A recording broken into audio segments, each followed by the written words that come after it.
Hey everyone.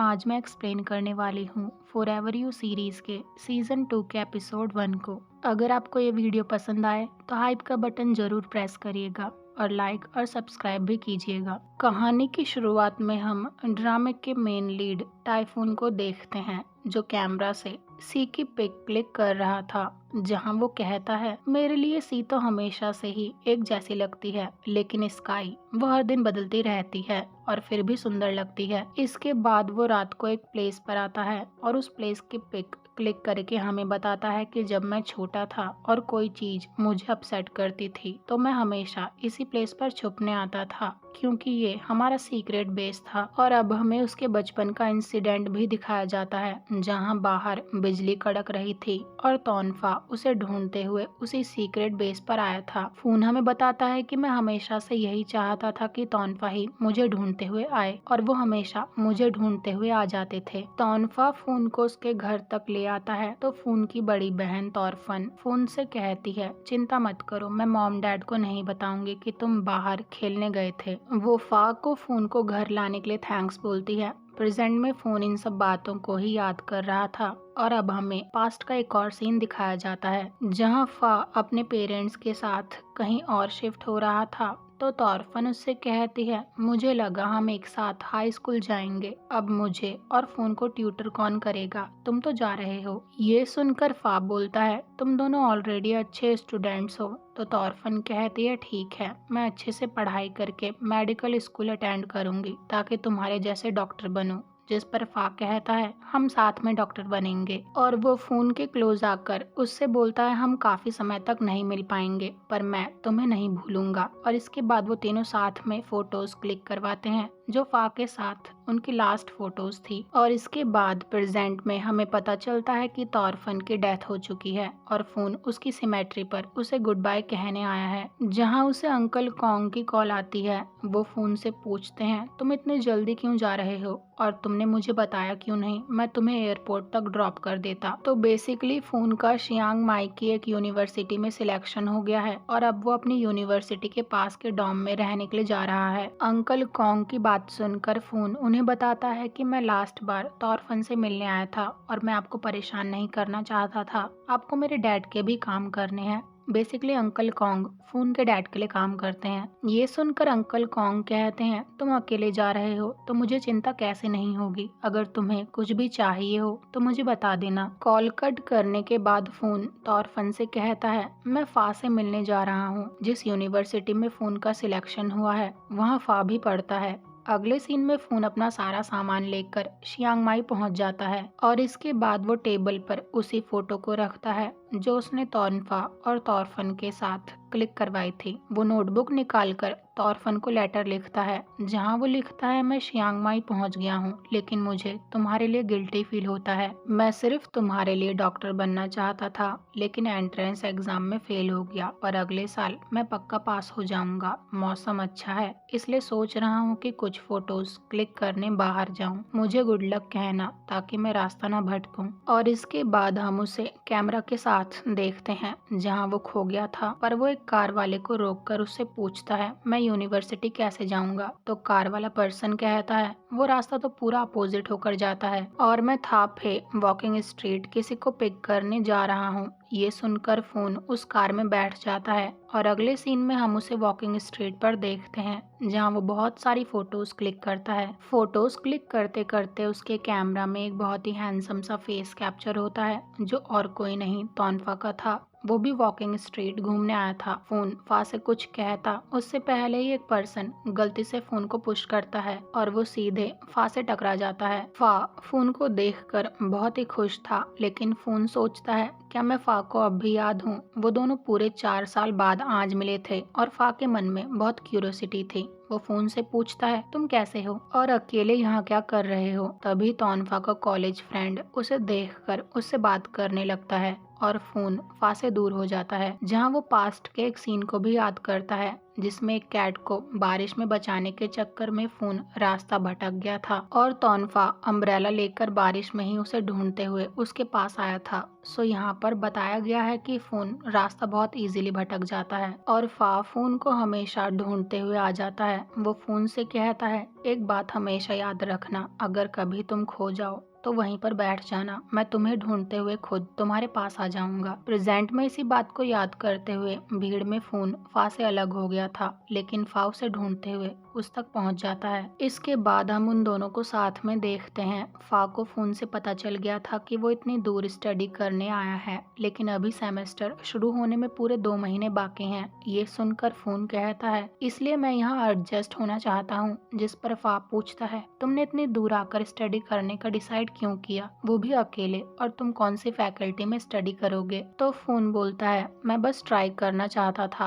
और मेरा selection veterinary medicine में हुआ है, जहाँ एनिमल्स के बारे में पढ़ाया जाता है। तो फा कहता है, मुझे लगा था तुम्हें ये फील्ड पसंद नहीं है और मुझे तो लगा मैं तुमसे दोबारा कभी नहीं मिल पाऊंगा। वैसे तुम बिल्कुल पहले जैसे हो, बिल्कुल नहीं बदले। तुम्हें देखकर मुझे अपने बचपन की सारी मेमोरीज याद आ गई, जब हम हमेशा साथ में ही रहते थे, तुम, मैं और तोरफन। तोरफन का नाम सुनते ही फोन बहुत सैड हो जाता है, लेकिन कुछ भी नहीं कहता। फा भी बातों में काफी मग्न था। वो फोन से पूछता है, वैसे तुम्हारे मॉम डैड कैसे हैं? तो फोन फा से कहता है, मेरे पेरेंट्स का डिवोर्स हो गया है, डैड ठीक है पर मॉम का कुछ पता नहीं। फा फोन से तोरफन के बारे में भी पूछता है, तो फोन झूठ बोल देता है कि तोरफन ठीक है। इसके बाद फा फोन को अपनी कार से उसके डॉर्म के सामने ड्रॉप कर देता है। रूम में आने के बाद फोन अपने बैग से तोरफन के लिए लिखे हुए लेटर्स निकालता है। उसे जब भी टाइम मिलता है वो तोरफन को लेटर्स लिखता है, जहाँ वो आज फिर एक लेटर तोरफन को लिखता है जिसमें वो बताता है कि आज मैं फा से मिला।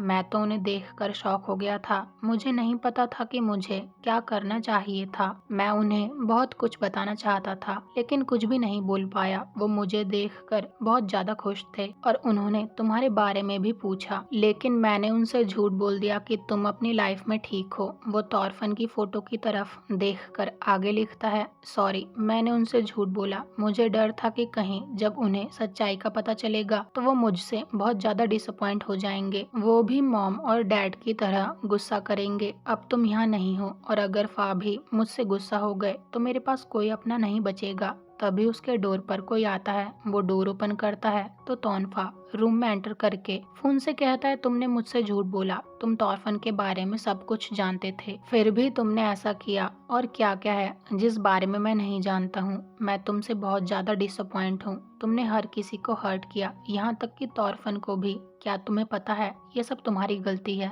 और मुझे लायर्स से नफरत है। मैं तुम्हें कभी माफ नहीं करूंगा और अब हम एक दूसरे से कभी नहीं मिलेंगे। ये बोलकर फा वहाँ से चला जाता है और फोन बहुत जोर जोर से रोने लगता है, लेकिन ये सिर्फ उसका सपना था। वो लेटर लिखते हुए टेबल पर ही सो गया था। अगली सुबह वो ब्रेकफास्ट लेकर अपने रूम में आता है और मेडिकल एंट्रेंस एग्जाम के लिए तैयारी करने लगता है और प्रिपरेशन करते हुए पूरा दिन निकल जाता है, जहाँ रात को अचानक से लाइट चली जाती है। वो बहुत ज्यादा घबराने लगता है, जहाँ वो तुरंत अपने फोन की फ्लैश लाइट ओपन करके रूम से बाहर जाकर हॉल में देखता है, वहाँ भी अंधेरा ही था। और अब हमें दोबारा से पास्ट का एक इंसिडेंट दिखाया जाता है, जहाँ फोन ने अपने डैड के ऑफिस में रखा वाज तोड़ दिया था, जो बहुत ही ज्यादा एक्सपेंसिव था। इसलिए फोन को पनिशमेंट देने के लिए उसके डैड ने उसे स्टोर रूम में लॉक कर दिया था, जहाँ बहुत ज्यादा अंधेरा था। वो अपने डैड से बहुत रिक्वेस्ट करता है, लेकिन उसके डैड उसे लॉक करके चले जाते हैं। फा का घर फोन के घर के बगल में ही था, तो फा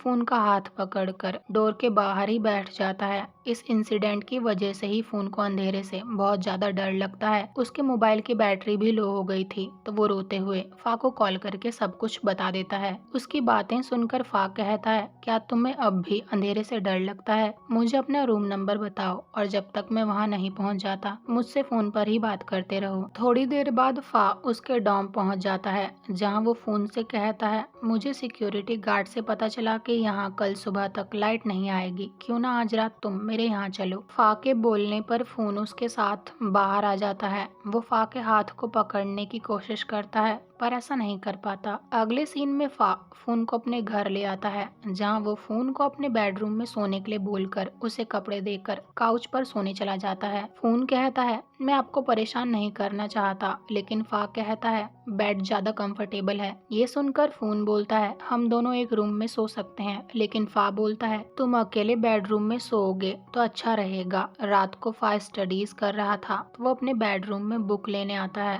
पर फोन की नींद खुल जाती है। फा उसे जगाने के लिए सॉरी बोलता है तो फोन कहता है, कोई बात नहीं, मैं सोया ही नहीं था। ये सुनकर फा पूछता है, क्यों, क्या बेड अनकंफर्टेबल है और तुम इसी तरह लाइट को ऑन करके सोने वाले हो? इस तरह लाइट ऑन करके तुम्हें ठीक से नींद नहीं आ पाएगी। पर फोन को अंधेरे से डर लगता है तो वो क्या ही कर सकता है। वो फा से कहता है, मैंने कोशिश करी थी पर मुझसे नहीं हो पाया। ये सुनकर फा कहता है, ठीक है, तुम अपना बेस्ट दो और मैं यहीं तुम्हारे पास रहूंगा। अगर तुम्हें डर लगे तो मेरा हाथ पकड़ लेना। फा की बात सुनकर फोन उसका हाथ पकड़ लेता है और फा लाइट बंद कर देता है, लेकिन अब भी फोन को डर लग रहा था। वो फा से पूछता है, मैं जब तक पूरी तरह नहीं सोऊंगा आप मेरे साथ रहोगे, राइट? ये सुनकर फा हाँ बोलता है और फोन फा को गुड नाइट बोलकर उसका हाथ पकड़कर सो जाता है। अगली सुबह जब उसके नींद खुलती है तो फा उस रूम में नहीं था। आज फोन काफी लेट से उठा था। जब वो बाहर आता है तो फा उसे कपड़े देखकर उसे शावर लेने जाने के लिए कहता है, क्योंकि इसके बाद वो कुछ खाने के लिए जाने वाले हैं। वो फोन से बोलता है, क्या तुम मुझे तौरफन की लाइन आईडी दे दोगे? हम दोनों ने काफी समय से बात नहीं करी है,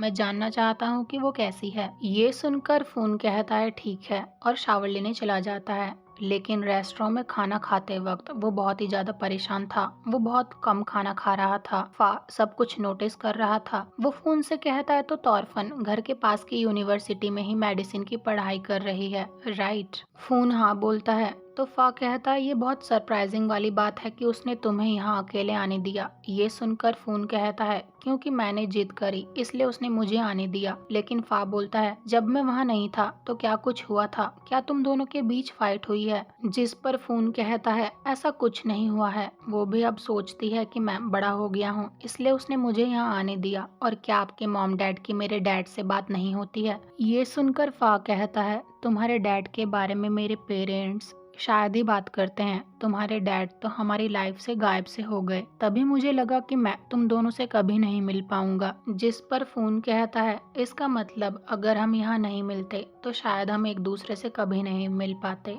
तो फा कहता है, लेकिन हम मिले। कितने कोइंसिडेंस की बात है कि तुमने वही यूनिवर्सिटी चूज करी जिसे मैंने चूज किया था। घर आने के बाद फोन तौरफन के फोन को चार्जिंग पर लगाता है, जो उसने अपने पास ही रखा हुआ था, जिसमें फा के मैसेजेस आए हुए थे। उसने तौरफन के लिए लिखा था, मैं आज फोन से मिला, वो भी उसी यूनिवर्सिटी में पढ़ता है जिसमें मैं हूँ। मैसेज रीड करके फोन तौरफन के मोबाइल से रिप्लाई करता है, सच में? तो फा बोलता है, क्या घर पर कोई बात हुई है? इस मैसेज को रीड करके फोन रिप्लाई करता है, तुम ये क्यों पूछ रहे हो? जिस पर फा कहता है, फोन बहुत अजीब बिहेव कर रहा है और मुझे उसकी फिक्र हो रही है। क्या पता शायद मैं ओवरथिंक कर रहा हूँ। इस मैसेज को रीड करके फोन तौरफन के फोन से रिप्लाई करता है, ऐसी कोई बात नहीं है। और इसके बाद वो अपने फोन से फा को मैसेज करके पूछता है, क्या कल आप फ्री हो? कहीं बाहर चलते हैं। और अगले दिन हम उसे फा की कार में देखते हैं, जहाँ फा फोन से कहता है, तुम थके हुए लग रहे हो, क्या तुम कल रात ठीक से नहीं सो पाए? ये सुनकर फोन हाँ कहता है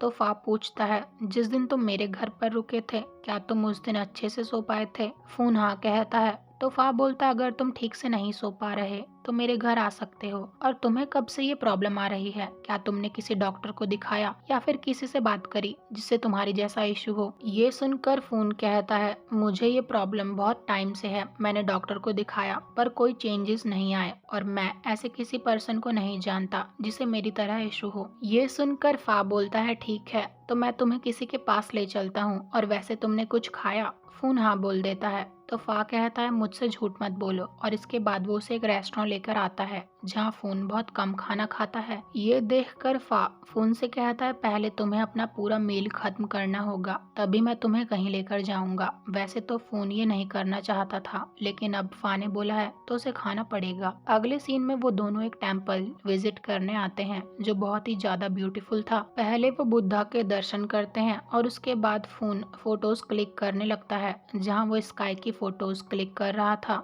उसे देखकर फा फोन से पूछता है, तुम स्काई की फोटोज क्लिक क्यों करना पसंद करते हो? ये सुनकर फोन कहता है, क्योंकि स्काई ब्यूटीफुल है। वो फा की भी फोटो क्लिक करता है। फा भी स्माइल कर रहा था तो फोन फा से कहता है, मैं आपके साथ एक गेम खेलना चाहता हूँ जिसमें हम दोनों एक दूसरे से सवाल पूछेंगे। ये सुनकर फा कहता है, और अगर हम दोनों में से कोई जवाब नहीं देना चाहता तब क्या होगा? जिस पर फोन कहता है, कोई बात नहीं, हम उस सवाल का आंसर नहीं देंगे। फा स्माइल करता है और गेम शुरू होता है, जिसमें फोन पहला सवाल फा से पूछता है, जब आप हमसे दूर थे तब आपकी लाइफ कैसी चल रही थी? ये सुनकर फा कहता है, नॉर्मल, तुम अपनी बताओ। तो फोन कहता है, मेरी भी नॉर्मल लाइफ चल रही थी। इसके बाद वो फा से उसके हाई स्कूल के फ्रेंड्स के बारे में पूछता है। तो फा बोलता है, वो भी नॉर्मल ही थे, तुम अपने बारे में बताओ। तो फोन भी सेम ही आंसर देता है। अब फोन फा से पूछता है, अब आपके दोस्त कैसे हैं? ये सुनकर फा स्माइल करके कहता है, अब मेरे सारे फ्रेंड्स वियर्ड हैं। बेसिकली यहाँ पर वो हिल, जोहान और आर्थेट की ही बात कर रहा था,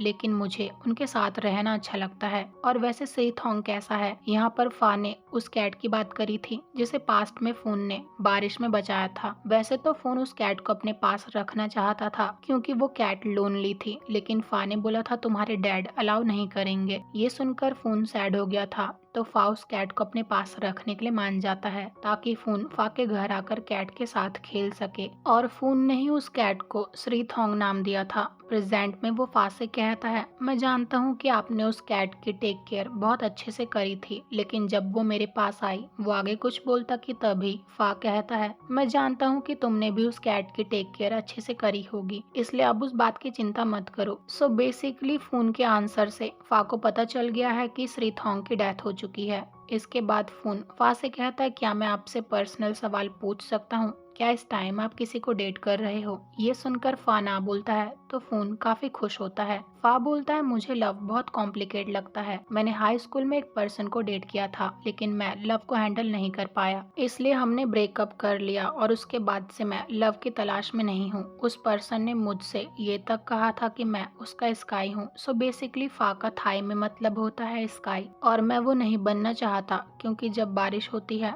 तब स्काई ब्यूटीफुल नहीं लगती, कोई उसकी तरफ देखता भी नहीं है, और लोग स्काई से ये एक्सपेक्ट करते हैं कि वो हमेशा ब्यूटीफुल लगे, और मैं किसी का भी स्काई नहीं बन सकता। ये सुनकर फोन थोड़ा सैड होकर अपने मन में सोचता है, फा, क्या आप मेरे भी स्काई नहीं बनना चाहते? और ये एपिसोड यहीं पर एंड हो जाता है। आई होप कि आपको मेरी एक्सप्लेनेशन पसंद आई हो। मिलते हैं अगले एपिसोड में। Thank you so much for watching.